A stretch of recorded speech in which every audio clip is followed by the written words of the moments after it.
말씀, 자, 주님이 지나가실 때 세 번째 시간이죠. 자, 오늘 말씀을 통해서는 내려오라는 그 말씀뿐만 아니라 이제 우리가 의롭게 된 것, 그리고 거듭남에 대해서 이제 말씀 드리려고 합니다. 자, 오늘 말씀의 배경이 어디냐면 우리 지난주에도 역시 여리고였는데 오늘도 여리고입니다. 이 여리고라고 하는 것은 우리 구약 시대 보면은 여호수아 이 시대에 무너졌던 그런 저주의 성읍이에요. 여리고 성벽이 무너졌습니다. 원래는 이방 땅이었기 때문에 이스라엘 백성들이 그 하루에 뭐 한 바퀴 돌고 7일 동안 돌고 나팔 불고 소리치자 여리고 성벽이 무너졌다고 그랬잖아요. 그 곳이 바로 이제 여리고입니다. 예수님 당시에는 헤롯 대왕의 겨울 궁전이 있을 만큼 또 화려한 휴양지 역할을 했던 곳이 바로 이곳이죠. 종려나무 성읍이 있어서 그것도 기름지고 먹을 것도 있고 또 이렇게 풍광도 있고 아주 멋진 도시가 바로 이 여리고입니다. 특히 이 여리고는 예루살렘으로 올라가는 그 길목이 있었기 때문에 많은 사람들이 여리고를 지나야 그 예루살렘을 갈 수가 있죠. 그러니까 여기에서 많은 사람들이 왕래가 있었고 물건을 사고 팔는 일들도 있었고, 그래서 여기는 돈이 많이 도는 지역이었다, 부자 동네다, 이렇게 생각하면 됩니다. 자, 이 풍요로운 도시에 돈이 많았던 이 삭개오라는 사람이 등장을 하게 됩니다. 자, 2절 말씀해 보니까 이렇게 소개합니다. 삭개오라 이름하는 자가 있으니 세리장이요 또한 부자라, 이렇게 이야기해요. 이 성경에서 이 사람은 부자다라고 이야기를 하고 있습니다. 여러분, 이 세리장이라는 이 직함이 어떤 역할을 했냐면, 물론 세금을 걷어들이는 그런 일을 했죠. 자, 그런데 이 로마 정부에서는 세금을 걷어들이는데 자기들이 걷는 것이 아니라 이 유대인들, 이스라엘 사람들을 이제 세워서 세금을 걷습니다. 그래서 이제 공개적으로 경매를 해요. 누가 세금 걷는 세리가 될 것인가. 그래서 우리가 하는 얘기도 이렇게 자기가 얼마씩 정부에다 바치겠다 하는 걸 써내죠. 그러면 정부에서는 어떤 사람을 선택을 하겠어요? 제일 많이 써낸 사람을 선택을 하겠죠. 그래서 삭개오가 세리장으로 임명을 받았습니다. 제일 많이 내가 로마에다가 세금을 바치겠다, 이렇게 한 거죠. 자, 그리고 세리장이 됐으니까 어떻게 됩니까? 세금 걷어가지고 로마에다 다 갖다 바쳐야 되는데, 그러면 로마에다 많이 바치겠다고 했으니까 그러면 어떻게 되죠? 세금을 또 많이 거둘 수밖에 없잖아요. 자기도 가져가야 되니까. 그래서 이 세리장 또 세리들은 욕을 먹을 수밖에 없는 그런 사람들이에요. 왜요? 백성들 같은 민족의 그 고유를 다 이제 빼다가 로마 정부에다 갖다 바치고 중간에 자기가 착복을 하고 이러니까 자연히 부자가 될 수밖에 없었다 하는 것을 보게 됩니다. 삭개오라고 하는 이름의 뜻이 뭐냐면 정결한 자, 의로운 자라는 뜻이에요. 이름은 좋죠. 뜻은 좋죠. 정결한 사람, 의로운 사람. 그런데 그가 하는 일들은 전혀 그렇지가 않았다는 것입니다. 이 사람은 이름과 전혀 다른 삶을 살고 있습니다. 돈에 욕심을 부리다 보니까, 부자가 되려다 보니까 사람들의 욕도 먹고 또 사람들한테 죄인 취급당하고 사람들과 잘 어울리지도 못하고 그런 영적인 빈곤함에 있었던 사람이 바로 삭개오라고 할 수 있습니다. 자, 오늘 이 저주받은 이 부자의 성읍, 그리고 이곳에 예수님이 지금 지나가신다라는 말씀을 지금 하고 있습니다. 여리고성은 저주받았다고 그랬잖아요. 구약시대 성벽이 무너지고 성벽을 지으려고 했더니 또 여기에 많은 사람들이 희생하는 그런 일들이 있었고, 그리고 현재 상황이 그 부자 동네다 보니까 세금을 또 많이 낼 수밖에 없는 그런 상황이고, 그 풍성했지만은 풍성하지 못한 이곳, 복을 많이 받았다고는 하지만은 가진 게 없는 이 동네, 이곳에 지금 예수님이 지나가신다라고 말씀을 하고 있습니다. 그러면 예수님이 이곳을 지나가시면서 어떻게 이렇게 정결하지 못한 사람, 의롭지 못한 사람을 변화시켰는지를 이렇게 살펴보도록 하겠습니다. 자, 예수님이 지나가신다 하는 소식을 듣고 삭개오가 예수님을 보기 위해서 길을 나섰습니다. 나도 예수님을 봐야 되겠다, 이런 마음이 있었죠. 자, 그런데 세리장이라고 하는 이 역할을 하고 있기 때문에 사람들과 함께 어울릴 수가 없어요. 사람들이 보면 저 나쁜 놈 하면서 욕을 하니까, 또 죄인 취급을 하니까 사람들 틈에 들어갈 수가 없습니다. 쉽지 않죠. 어떻게 할까 생각을 하게 되죠. 또 3절을 보니까 이 사람은 키가 작았다. 그리고 사람도 많았다. 그러니까 가까이에서는 예수님을 볼 수 없는 그런 한계가 있었다는 겁니다. 그는 돈으로는 뭐든지 할 수 있었지만은 지금 할 수 없는 일이 지금 생겼습니다. 삭개오가 예수님을 볼 수 없는 자신의 이 한계에 부딪혔을 때 그럼 어떻게 했을까? 어떻게 했죠? 다 알고 있잖아요. 예, 나무에 올라갔다. 야, 예수라는 사람이 지나간다고 그래서 내가 마음 먹고 나왔는데 이 사람이 많네. 사람들이 나한테 손가락질을 하고 있네. 나는 키가 작으니까 어떻게 들어갈 수도 없네. 에이, 모르겠다. 그냥 가야지. 그게 아니었다는 것이죠. 한계가 있었을 때, 한계점에 부딪혔을 때 그냥 포기하고 돌아서는 것이 아니라 그는 나름대로 방법을 찾았다는 겁니다.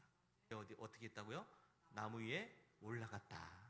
4절, 앞으로 달려가서 보기하여 돌 무화과 나무에 올라가니 이는 예수께서 그리로 지나가시게 되밀어라. 제가 어렸을 때는 이 뽕나무라고 이제 말씀을 배웠는데 지금 바뀌었죠. 돌 무화과 나무 이렇게 되어 있습니다. 여러분, 삭개오는 자신의 한계점에 부딪혔을 때 포기한 것이 아니라 다른 방법을 찾았습니다. 돌 무화과 나무에 올라가는 것이었죠. 물론 나무에 올라가면 키가 작은 것은 해결되죠. 사람들과 직접적으로 부딪히지 않아도 되는 겁니다. 그런데 물론 사람들의 시선은 받겠죠. 저 나쁜 놈이 나무에 올라갔다. 저 도둑놈이 나무에 올라갔다. 사람들한테 비난은 받을 수도 있죠. 그래도 그는 꿋꿋하게 그 나무 위에 올라갔다는 겁니다. 자, 여러분, 이것이 바로 웨슬리 목사님이 이야기하는 우리 선행 은총이 여기에도 있습니다. 삭개오가 예수님을 보고 싶어하는 그 마음이 생겼다는 거. 굳이 안 봐도 되잖아요. 굳이 나가서 욕 안 먹어도 되잖아요. 그런데 지금 그는 예수님이 지나가신다는 소식을 듣고 보고 싶은 마음이 생겼다는 겁니다. 이게 이제 선행 은총입니다. 자기의 체면도 내려놓고 사람들이 시선도 내려놓고 나무 위에 올라가는 이 열정, 이게 바로 이제 선행 은총으로 생겨나는 비결이라고 할 수가 있습니다. 예수님께서 그의 마음의 문을 두드리고 계셨기 때문에 그가 이런 방법을 찾아서 예수님을 보려고 노력했다는 것을 보게 됩니다. 삭개오가 올라간 나무, 돌 무화과 나무라고 그랬는데 이거는 무화과 나무하고 비슷하지만은 근데 열매가 좀 보잘것없다 그래요. 그래서 대부분이 가난한 사람들, 먹을 것이 없는 사람들이 그거라도 먹는 그 나무에 열매있습니다. 자, 그래서 여기에는 아마 이제 올라가기 좋았겠죠. 나무가 올라가기 좋은 그런 나무였던 것 같습니다. 삭개오는 자기가 지금 예수님을 그래도 봐야지, 구경해 봐야지 이런 마음으로 지금 올라갔지만은 사실은 주님께서 그를 부르셨다는 것이죠. 그의 마음에 보고 싶어하는 그 마음을 주셨다는 겁니다. 주님께서는 삭개오가 나무에 오르기 전부터 그를 만나려고 작정하셨다는 것을 보게 됩니다. 이게 바로 이제 선행 은총이에요. 주님이 우리를 찾아오시는 것, 우리를 만나기 위해서 오시는 것, 이게 바로 선행 은총입니다. 아담이 또 하와가 범죄하고 숨었을 때 하나님이 그를 찾습니다. 아담아, 내가 어디에 있느냐? 네가 어디에 있느냐 묻습니다. 이게 선행 은총이죠. 야곱이 형을 피해서 도망갑니다. 광야에 하룻밤을 지내게 되죠. 그곳에서 하나님께서는 그 사닥다리로 찾아오신 것을 보게 됩니다. 이게 선행 은총이에요. 자, 지금 여러분이 이 자리에 앉아 있는 것도 사실은 내가 발걸음을 옮긴 것 같지만은 주님께서 우리를 부르셨다는 사실을 믿으시기 바랍니다. 주님께서 부르셨기 때문에 여러 가지 일들이 있었지만은 그래도 교회에 가고 싶어하는 그 마음이 생긴 것, 이게 이제 선행 은총에 따라서 우리가 오게 된 것입니다. 자, 그리고 드디어 주님께서 삭개오가 올라가 있는 그 나무 밑을 지나가게 되죠. 주님이 그냥 지나가면 그만이에요. 나무에 뭐 삭개오만 올라가 있겠어요? 다른 사람들도 올라갔겠죠. 근데 주님께서 그 나무를 밑을 지나가시면서 그냥 모르고 안 보고 그렇게 지나간 것이 아니라 삭개오를 보셨다는 겁니다. 예수께서 그곳에 이르사 쳐다보시고 이르시되 삭개오야, 속히 내려오라. 내가 오늘 내 집에 유하여야 하겠다. 주님은 길을 가다가 저기 사람이 있네 하면서 그냥 쳐다만 보신 것이 아니라 주님은 그 한 사람을 직접 보셨다는 겁니다. 작정하고 보셨다는 그런 의미예요. 아무도 이 삭개오의 이름을 부르지 않습니다. 저 나쁜 놈, 도둑놈, 죄인 이렇게 부르지 삭개오라는 이름을 부르지 않아요. 또 삭개오라는 이름이 아까 얘기한 것처럼 정결한 사람, 의로운 사람, 이런 뜻이 있으니까 사람들이 이름을 부르기를 꺼려합니다. 전혀 그렇지가 않으니까 예수님이 그곳에 오시자 삭개오를 부릅니다. 예수님이 이름을 아신 것도 참 대단하지 않습니까? 삭개오야 내려오라 이렇게 부르십니다. 삭개오는 지금 예수님을 통해서 자기의 이름이 불려지는 은혜를 경험을 하게 됩니다. 삭개오라는 이름을 듣자마자 자기의 존재를 깨닫게 되죠. 나는 의로운 사람인데, 나는 정결한 사람인데 하는 이런 자기의 존재의식을 이제 깨닫게 됩니다. 그리고 주님은 말씀하십니다. 속히 내려와라. 내려와 이야기합니다. 이게 이제 헬라어로 카타바이노라고 되어 있죠. 이 단어는 단순히 이 나무에서 내려와서 땅에 발을 디디라라는 그 물리적인 이동을 이야기하는 것이 아니에요. 거기 있는 것도 그냥 내려와서 흙을 밟아 이런 이야기가 아닙니다. 여기에는 의미가 있는데 이것은 너의 의로움을 내려놓으라 하는 그 의미가 담겨져 있어요. 네가 의롭게 여겼던 거, 네가 괜찮다고 여겼던 거, 네가 중요하게 여겼던 그런 것들을 다 내려놔라 하는 그 말씀을 하고 있습니다. 사람들의 비난을 피해서 나무 높은 곳에 올라가서 주님을 그냥 쳐다보려고 바라보려고는 했지만은 주님은 그 바라보는 삭개오를 내려오라고 이야기합니다. 땅으로 내려와라. 은혜 받는 자리로 내려오라. 이렇게 말씀하는 거죠. 그리고 두 번째는 주님의 성육신적인 요청을 이야기합니다. 빌립보서 2장에서 우리 주님은 하나님의 본체이시나 자기를 비워서 종의 모양으로 사람의 모양으로 오셨다라고 말씀하셨습니다. 전능하신 하나님께서 사람의 모습으로 종의 모습으로 오셨다고 말씀하고 있죠. 이게 예수님이 이 땅에 오신 성육신의 모습입니다. 주님은 그것을 지금 삭개오에게 이야기합니다. 내가 너희들을 구원하기 위해서 이렇게 낮은 곳으로 내려왔다. 너희들을 구원하기 위해서 내가 이 땅에 내려왔다. 그렇다면 너도 나를 만나기 위해서는 그 높은 곳에서 내려와야 된다 하는 그 의미가 담겨져 있습니다. 너를 포장하고 있었던 그런 위선과 거짓됨과 체면을 다 내려놓고서 이제 내가 있는 곳에 내려와라 하는 사실을 말씀합니다. 나를 감싸고 있던 의로움이라는 옷을 벗어야 되고 나를 높은 곳에 두었던 교만의 자리에서 내려와야 우리가 주님을 만날 수 있다는 것을 기억해야 됩니다. 주님을 만나기 위해서는 내가 이렇게 화려하고 멋지고 높아져서는 안 돼요. 낮아져야 된다는 것이죠. 내려와야 주님을 만날 수가 있습니다. 삭개오에게 그래서 내려오라 이렇게 말씀하신 주님께서는 또 이렇게 말씀하십니다. 내가 오늘 내 집에 유하여야 하겠다. 너희 집에 가서 내가 맛있는 것도 먹고 함께 이야기도 나누고 잠도 자야 되겠다 하는 말씀을 하고 있습니다. 이 하여야 하겠다, 유하여야 하겠다 했는데 이것은 내가 반드시 그렇게 해야 되겠다는 의미가 담겨져 있어요. 반드시 해야 된다. 너는 거절할 수 없어. 이거예요. 삭개오 거절할 수 있잖아요. 안 돼요 하면서 사람들이 욕합니다 이렇게 할 수도 있고 또 사람들이 막 못 가게 막을 수도 있습니다. 근데 예수님의 유하여야 하겠다 이 말씀에는 내가 반드시 너희 집에 가야 된다 하는 그 의미가 담겨져 있습니다. 삭개오가 지금 주님을 초대한 것이 아니라 주님이 지금 그곳에 가겠다라고 말씀합니다. 잃어버린 그 한 영혼을 찾기 위해서 주님은 자기를 스스로 그곳에 밀어 넣으신 것을 보게 됩니다. 이것이 바로 여러분 칭의의 은혜예요. 나는 변함이 없어요. 여전히 죄인입니다. 여전히 준비가 안 되어 있는데 주님께서는 우리를 칭의, 의롭다고 여겨주시는 것. 내가 너에게 들어가야겠다. 너의 마음의 문에 들어가야 되겠다.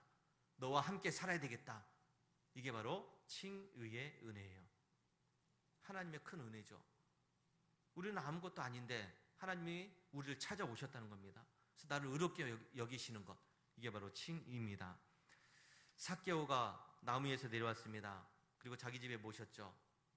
자, 어떻게 했죠? 삭개오가 예수님 내가 잘못했어요. 내가 그동안 잘못 살았습니다. 용서해 주세요. 이렇게 이야기한 게 없어요. 어떻게 했습니까?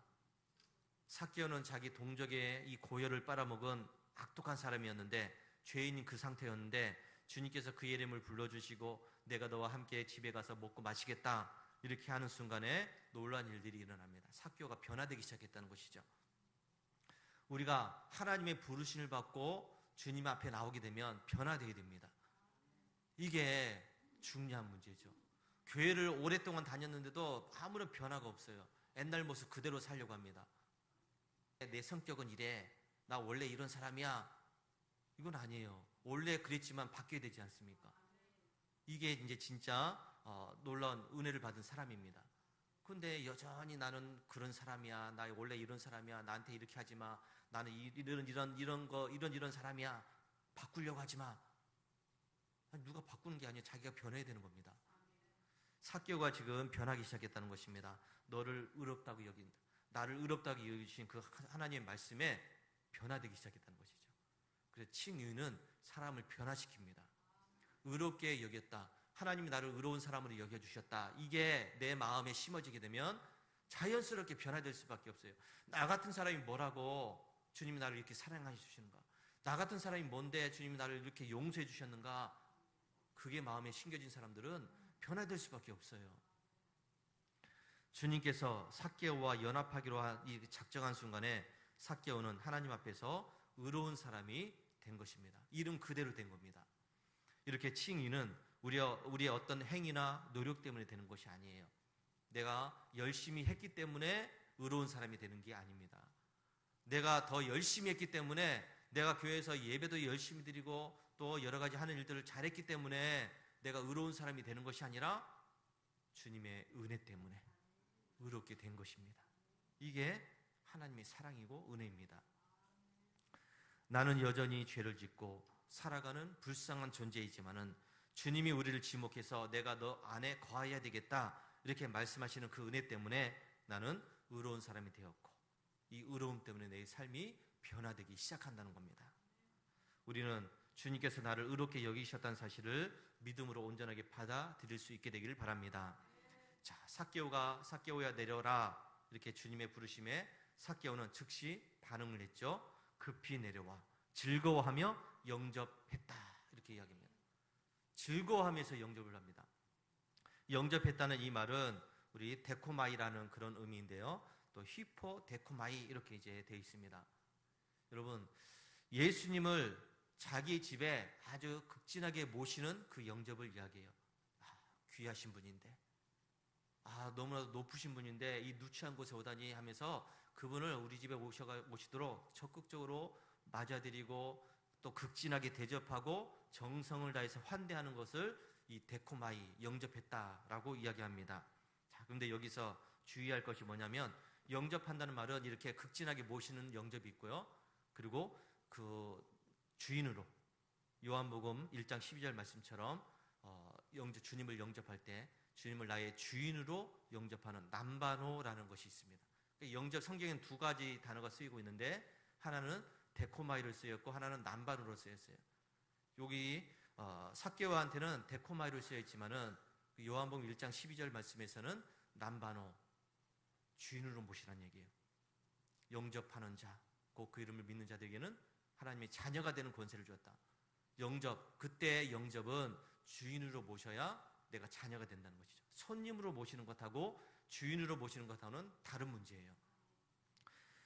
많은 사람들이 예수님을 영접했다라고 이야기합니다. 나 예수님 영접했지, 영접기도 했어 이렇게 이야기합니다.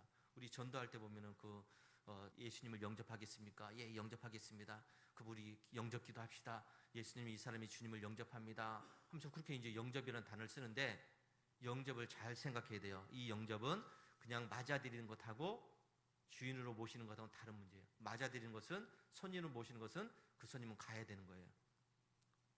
자기 집이 아니니까 가는 거죠. 떠나는 겁니다. 그래 놓고서 내가 주님을 영접했다라고 하면서 신앙생활을 하는 것은 좀 생각을 해볼 문제예요. 예수님을 극진하게 모시는 거 중요하죠. 그런데 그걸로 끝나는 겁니다. 그렇게 해서는 구원을 받지 못합니다. 이 집은 내가 주인이니까 손님인 주님께서는 정성스럽게 대접받고 맛있게 먹고 그렇게 쉬다가 가세요 하는 그런 얘기죠. 주님이 가시는데 무슨 영접입니까 그게? 이렇게 신앙생활하면서 영접했다, 구원받았다라고 착각하는 사람들이 많이 있다는 것이죠. 자, 참된 구원은 예수님을 손님으로 모시는 것이 아니라 주인으로 모시는 것임을 기억해야 됩니다. 내 삶의 주인은 내가 아니라 예수님이 되시는 겁니다. 내 마음대로 하는 것이 아니라 예수님의 뜻대로 하는 겁니다. 그래서 예수님이 내 삶을 마음대로 움직여 나가시는 것, 이것이 바로 참된 구원이고 그리고 영접이라고 할 수 있습니다. 자, 웨슬리 목사님이 이 칭의를 말씀하시면서 의롭게 된 사람들은 이제 그 순간에 거듭남이 일어난다고 그랬습니다. 거듭남, 신생이라고 우리 이제 감리교에서는 용어를 씁니다. 거듭남이 일어납니다. 주님께서 나를 의롭다고 여겨주시는 순간 나는 거듭난 거죠. 물과 성령으로 거듭난 거예요. 칭의는 하나님과의 관계가 바뀌어지는 겁니다. 그동안에는 하나님과 나, 이렇게 주인과 종, 뭐 이런 관계로 맺어졌다고 한다면 이제는 신분이 바뀌었다는 것이죠. 우리는 하나님의 자녀로 바뀌어졌다는 겁니다. 신생, 거듭남이라고 하는 것은 그러면 내 내면이 바뀌어지는 겁니다. 내 안에서 변화가 일어나는 것이죠. 실질적인 변화, 그래서 새로운 존재가 되는 것이 바로 거듭남이라고 이야기하는 겁니다. 삭개오는 지금 예수님을 자기 집에 모셨죠. 영접했습니다. 데코마이 했습니다. 이걸로 삭개오가 끝낸 것이 아니죠. 삭개오는 데코마이에서 끝낸 것이 아니라 한 단계 더 나아가서 남반으로 이어집니다. 예수님을 자기 삶에 손님으로 모신 것이 아니라 다시 주인으로 모시는 그 변화가 일어나게 됩니다. 8절 말씀에 주여 보시옵소서 내 소유의 절반을 가난한 자들에게 주겠사오며 만일 누구의 것을 속여서 빼앗은 일이 있으면 내 갑절이나 갚겠나이다. 이 고백이 여러분 바로 거듭남의 증거예요. 거듭났다는 변화입니다. 칭의받은 사람에게 나타나는 거듭남의 열매이죠. 당시 노아법이나 유대율법은 남의 것을 착취했을 때, 빼앗았을 때 이때는 5분의 1을 이제 갚아야 돼요. 그런데 지금 삭개오가 4배를 갚겠다고 이야기합니다. 이는 출애굽기 22장에서 도둑질한 자에게 내리는 가장 엄중한 처벌의 기준이에요. 4배를 갚겠다는 얘기는 도둑질한 사람에게 내리는 형벌입니다. 그러니까 삭개오가 노마법에 따라서 자기가 5분의 1을 갚는다는 것이 아니라 4배로 갚겠다. 자기가 도둑놈이라는 것을 인정하는 것이죠. 남의 것을 빼앗았다는 것을 인정을 한 겁니다. 이게 큰 변화 아닙니까? 그동안은 양심의 가책도 없이 그냥 사람들의 그에게 세금을 매겨가지고 그냥 무조건 빼앗았어요. 착취를 했습니다. 근데 이걸 알게 됐다는 것이죠. 아, 내가 도둑질했구나. 남의 것을 착취했구나. 내가 그럼 4배를 갚겠습니다. 하는 사실을 말씀을 하고 있습니다. 삭개오는 자기 스스로를 지금 철저하게 죄인으로 인정을 하고 있습니다. 이제는 더 이상 이 돈이라는 것이 나의 신이 아니라 또 나의 주인이 아니라는 것을 선포를 하고 있다는 것이죠. 삭개오는 그동안 돈에 매여 있었던 사람 아닙니까? 돈이 최고다, 돈이 제일이다 이렇게 생각하면서 돈을 모았던 사람인데 이제는 주님을 만나고 나서 너는 의로운 사람이야 삭개오라는 이름을 듣는 순간에 변화되었다는 겁니다. 주님을 자기 집에 모신 순간에 자기가 변화되었습니다. 주님, 내가 죄인이었습니다. 잘못 살았습니다. 그래서 내가 이제는 새로워지겠습니다. 바뀌겠습니다. 그 증거로 지금 내가 4배로 갚겠습니다 라고 이야기를 하는 겁니다. 웨슬리 목사님이 이야기했습니다. 내 주머니가 회개하지 않으면 그건 진짜 회개가 아니다 그랬어요. 내 주머니가 회개하지 않으면 그건 진짜 회개가 아니다. 예수를 믿었는데도 계속해서 움켜쥐려고 하고 막 이러면 아직 회개가 아니라는 것이죠. 삭개오는 주님을 영접하자마자 그의 가치관이 바뀌었습니다. 평생 돈을 움켜쥐었던 그가 이제는 나누는 손이 되었다는 것이죠. 자기의 것을 나누겠습니다. 베풀겠습니다. 갚겠습니다. 라고 이야기합니다. 자기의 것을 아까워하지 않고 아낌없이 나누겠다고 한 것이 바로 구원받은 증거라고 할 수가 있습니다. 마태복음 19장에서 부자 청년은 너의 소유를 다 팔아서 가난한 사람들에게 나눠주라 라고 했을 때 어떻게 했죠? 이 사람도 역시 부자예요. 부자인데 너 가지고 있는 거 팔아서 좀 나눠줘. 가난한 사람들에게 좀 베풀어봐. 이랬더니 이 사람이 근심하며 떠났다고 이야기합니다. 변화되지 않았다는 얘기잖아요. 근데 삭개오는 지금 변화된 것을 이야기합니다. 스스로가 그의 소유를 내놓겠다고 이야기해요. 예수님이 가가지고 너 부자네, 굉장히 부자네, 그동안 많은 사람 거 빼앗았네, 그냥 갚아줘 그러면 다시 배상해 이렇게 얘기한 적이 없잖아요. 예수님을 모시자마자 자기 스스로가 변화된 겁니다. 여러분, 이것이 바로 복음의 능력임을 믿으시기 바랍니다. 나 같은 죄인을 주님께서 찾아오셔서 내가 그 주님을 만나고 나서 보니까 내가 그 은혜, 그 사랑에 압도되어서 내 가장 소중한 것을 내놓을 수 있을 정도로 바뀌었다는 것이죠. 이게 거듭남이에요. 우리가 그냥 말로만 구원받았습니까? 거듭나야 됩니다. 물과 성령으로 거듭나야 됩니다. 이렇게 얘기하면 그냥 그냥 뜬구름 같은 얘기 같아요. 근데 그 열매가 바로 이거예요. 오늘 이 변화가 여러분의 삶의 현장 속에서도 일어나게 되기를 바랍니다. 자, 9절 10절에서 주님은 이 사건의 구속사적 마침표를 이제 찍습니다. 오늘 이 구원이 이 집에 이르렀으니 이 사람도 아브라함의 자손이미로다. 인자가 온 것은 잃어버린 자를 찾아 구원하려 함이라. 사람들은 삭개오를 보면서 죄인이라고 이야기했습니다. 당연하죠. 도둑놈이라고 이야기했어요. 당연합니다. 근데 주님은 그를 아브라함의 자손이다 라고 이야기해요. 여러분, 이 아브라함의 자손이라는 의미는 혈통적으로 자손이라는 얘기 아니에요. 이 삭개오는 그렇게 안 해도 아브라함의 자손이에요. 혈통적으로 분명히 이스라엘 사람이니까, 유대인이니까 당연히 아브라함의 자손입니다. 그런데 예수님께서 지금 말씀하시는 이 아브라함의 자손이라는 의미는 그 아브라함처럼 하나님의 약속을 믿고 그 음성에 반응해서 순종해서 구원받은 자가 되었다는 의미예요. 너는 이제 진짜로 구원받은 사람이구나. 너는 그냥 혈통적으로 이스라엘 사람, 아브라함의 아들, 이게 아니라 너는 진짜로 이제 구원받은 아브라함의 자손이 되었구나 하는 사실을 말씀하고 있습니다.